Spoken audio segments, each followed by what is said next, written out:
Grabe talaga tong mga ads guys. So tignan ninyo, talagang kukunin yung attention nyo guys. Hindi pwedeng hindi. Kaya yan no, talagang napakagaling ng mga nag-conceptualize ng mga ads na ganito guys. O tignan nyo. O diba talagang kung food yun ay talagang mapapabili ka. At talagang kakain ka guys kahit hindi ka gutom.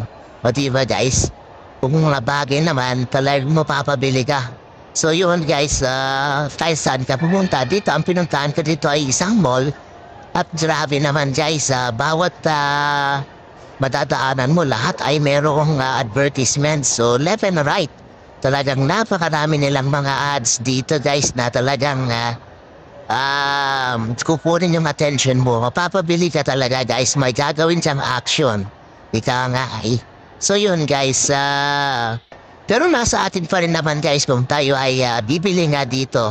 O diba? Ang saya kasi na maganda yung mga ads nila, diba? Tara guys, pasyal lang sa mall.